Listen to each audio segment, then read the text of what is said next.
la atención la podemos definir como una de las capacidades que tenemos los seres humanos para así poder discernir aquellas distracciones y concentrarnos en aquellos objetivos que sobresalen por su importancia.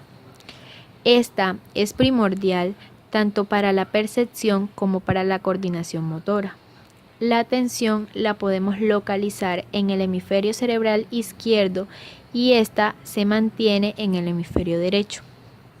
Algunos autores, como en especial Carrasco, en el 2011, sostuvo que este era un proceso que nos permite priorizar la información que recibimos, para así poder también ignorar aquellas menos relevantes.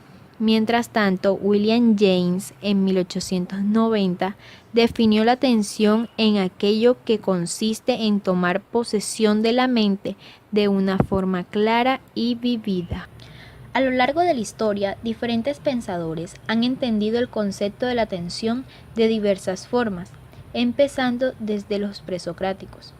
La atención es entendida como una facultad cuya corriente activa se relaciona con un principio volutivo, con un agente mental o potencial que puede ser el espíritu, el alma, la psique, el intelecto o el aliento de los estoicos.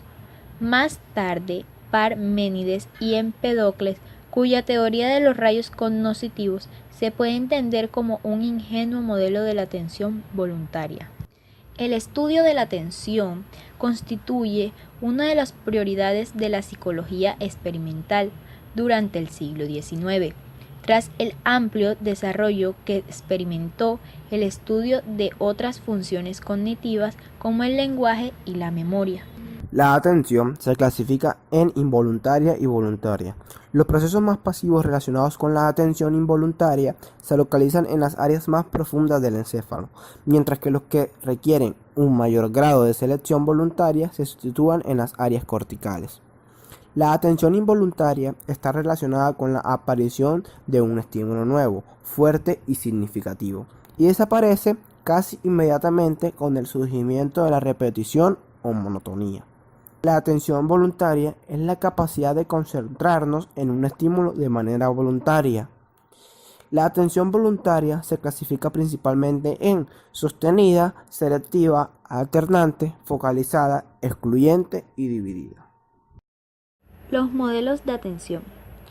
El modelo de atención de Prevance propone que la atención está controlada por tres sistemas fisiológicos: arousal, activación y esfuerzo, basándose en datos provenientes de investigación con humanos y animales. Concluyen que arousal y activación pueden estar disociados y cada forma de reactividad fisiológica está asociado con diferentes componentes del cerebro según las demandas de la tarea. Modelo de atención de Posner, que es el más reciente, en 1990.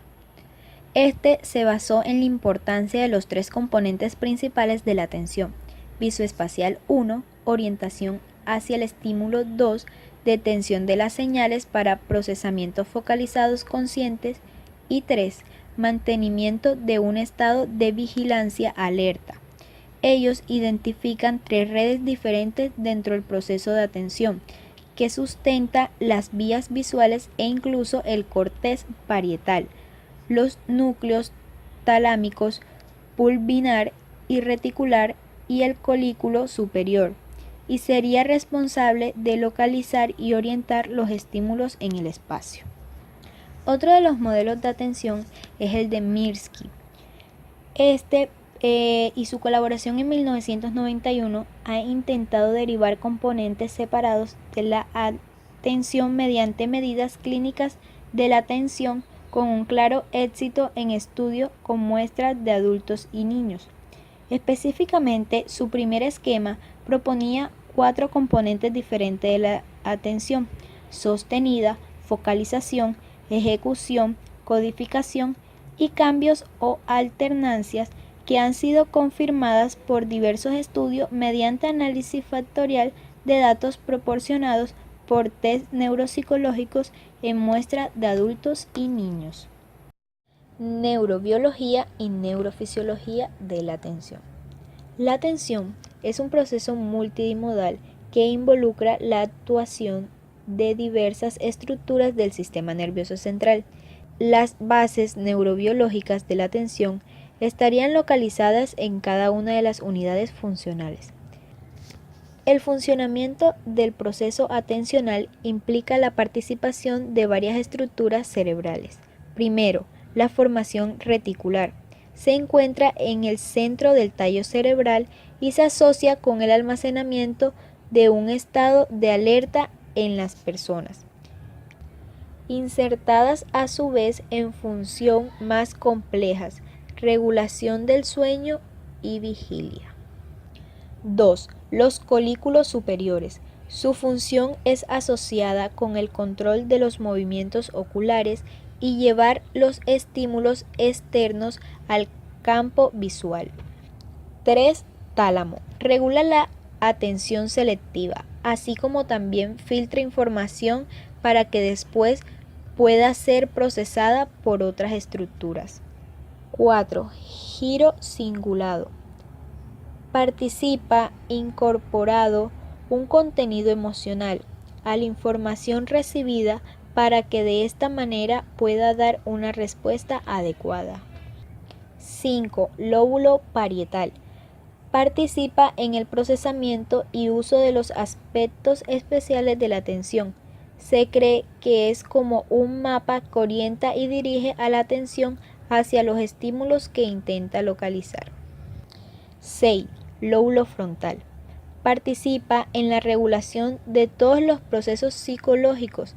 De igual forma, participa en las respuestas motrices que se dan a un estímulo. En nuestro proceso atencional, en algunos casos se presentan dificultades en el desarrollo integral del mismo, causando trastornos desde la audición hasta el movimiento motriz. Entre estos se encuentra el mutismo cinético.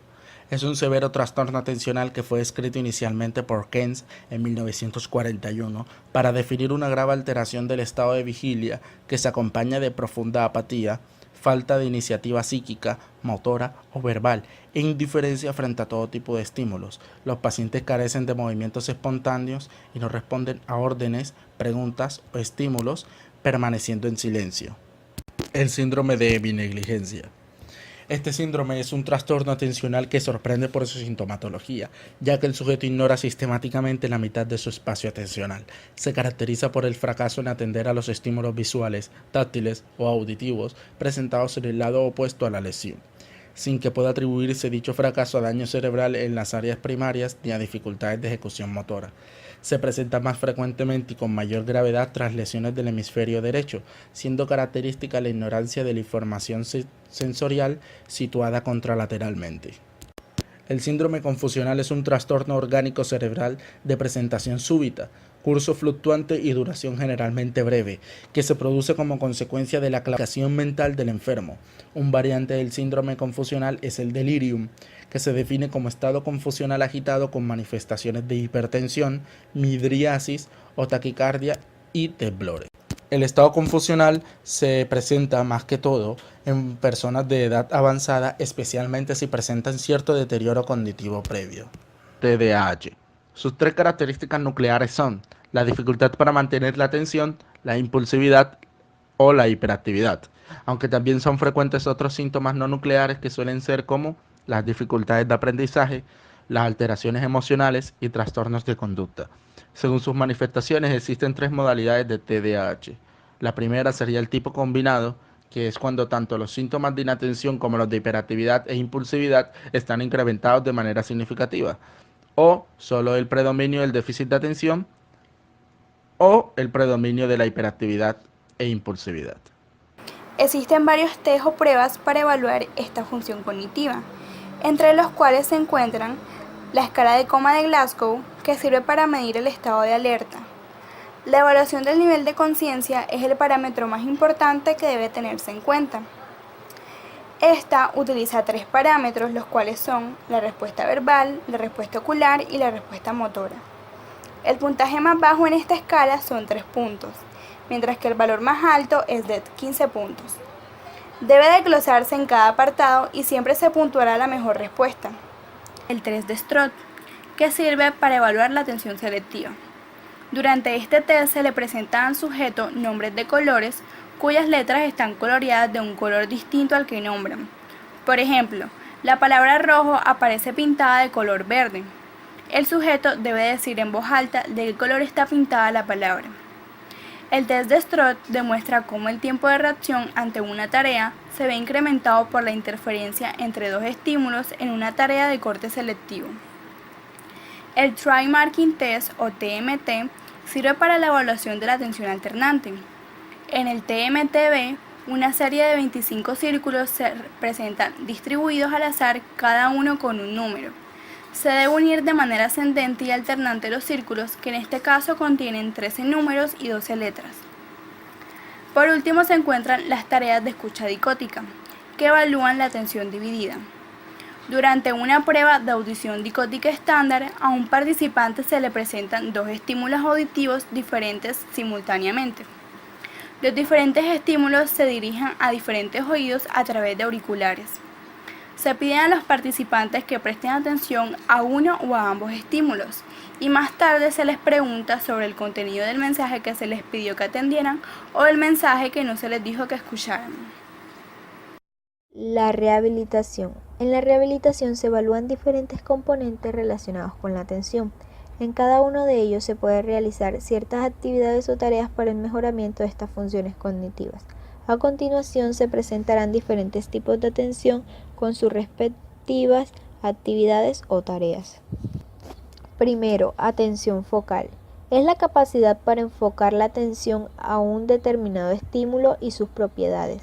Este tipo de actividades también son conocidas con capacidades de observación o capacidades de concentración. Por ejemplo, cuando a una persona se le presenta un objeto que contiene una gran cantidad de elementos perceptivos como colores o dibujos y se le brinda un periodo de tiempo para examinar el objeto. Luego de esto, la tarea del sujeto es la descripción del objeto mediante preguntas del examinador. Atención selectiva, resistencia a la interferencia. Es la capacidad que tiene el sujeto para ignorar las interferencias que aparecen en un momento dado. Su entrenamiento lleva a cabo mediante tareas en las que aparecen distractores que dificultan su relación. Por ejemplo, cuando al sujeto se le pide localizar algún elemento que aparece en un mapa, como nombres de una ciudad, ríos o país. 3. Atención dividida o distribuida. Es la capacidad para atender a más de una cosa al mismo tiempo y ejecuta dos tareas simultáneamente. Por ejemplo, cantar una canción mientras se realiza una tarea o darle instrucciones a una persona mientras realiza una tarea. 4. Atención sostenida. Es la capacidad para mantener el foco de atención durante un periodo de tiempo prolongado, es decir, el sujeto es capaz de realizar una actividad sin distraerse. A lo largo de los últimos años se han realizado diversos estudios sobre la función cognitiva de la atención, especialmente estudios relacionados con el trastorno por déficit de atención e hiperactividad o TDAH. Hay estudios que apuntan a la posibilidad de que algunos niños con síndrome de Down realmente desarrollen un TDAH como afectación comórbida añadida. Por ejemplo, en un estudio de 2011 realizado por Stein, en el que se aplicaron con todo rigor los criterios diagnósticos del DSM-4 de 2000 para el TDAH, se comprobó que el 43,9% de los niños con síndrome de Down estudiados cumplían los requisitos de este trastorno. Ciertamente, las alteraciones morfológicas que se observan en la corteza prefrontal como uno de los rasgos característicos del cerebro con síndrome de Down avalan la posibilidad de que se manifieste conductualmente en un déficit relacionado con la atención y la función ejecutiva. Es decir, la sintomatología propia del TDAH sería consecuencia de las alteraciones morfológicas de su cerebro.